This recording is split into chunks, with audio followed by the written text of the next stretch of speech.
a déjà vu le coffret Le Nez du Vin avec les 54 flacons d'arômes. Et maintenant, je voudrais qu'on parle du livret. Donc, comment est-ce que je peux faire le lien, grâce au livret, avec les flacons et le vin?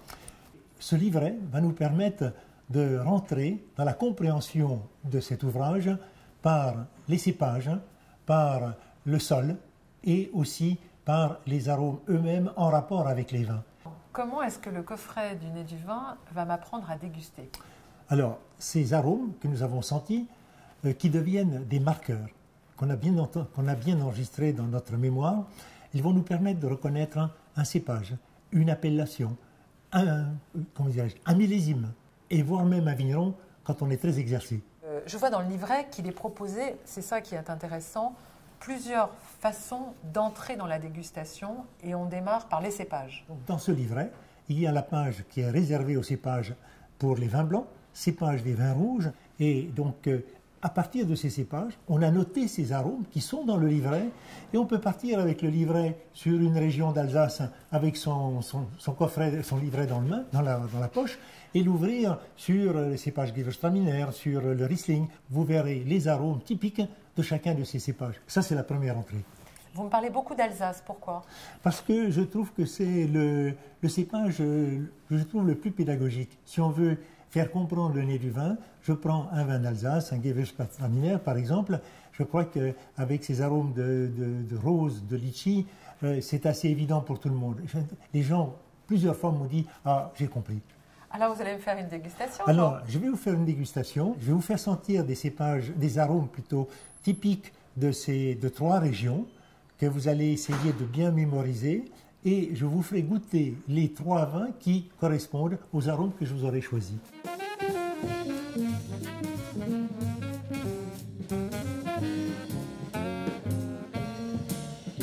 Alors ça, je dirais le pamplemousse. Très bien.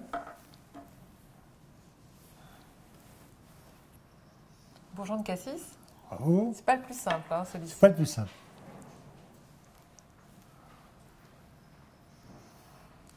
Litchi. Là, je suis impressionnée parce que je suis devant mon professeur. Ah, la rose. La rose est très belle. Elle est très belle. Oh, le beurre. Non, pain grillé. Non, pain grillé. Ah oui, pain grillé. Alors là, mauvais élève. Je ne vais pas avoir un 10 sur 10, ça m'embête beaucoup. Et là, le beurre. Bravo. Alors, maintenant, nous allons passer à la dégustation. Je vous ai fait identifier 6 flacons différents que je vous ai mis 2 par 2 en rapport avec 3 verres de vin. Vous allez essayer de me dire de quel cépage il s'agit après dégustation. Il y a du chardonnay, il y a du sauvignon et il y a aussi un Gewürztraminer. Je les ai donnés dans le désordre. Maintenant, à vous de les mettre dans le bon ordre. Moi, je retrouve du pamplemousse. Oui. Et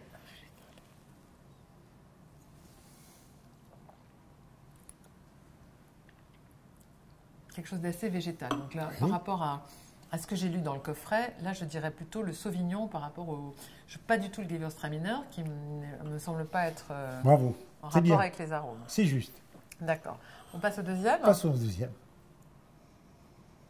Alors, attendez. Ah oui.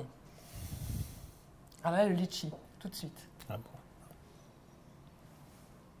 Et la rose. Et la rose. Ah oui, tout à fait. Donc là, on est sur l'Alsace. Ça, Voilà. c'est le plus pédagogique, c'est ce que vous m'avez expliqué, j'ai bien retenu ma leçon. Voilà notre Gewürztraminer, donc vous l'avez bien retrouvé. Bravo. On est sur il me reste quoi? Le beurre et le pain grillé, que Alors, j'avais deviné. Oui. Donc là, bon.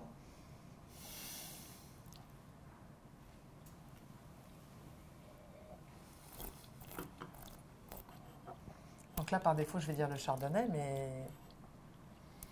Est-ce que vous retrouvez l'arôme de beurre?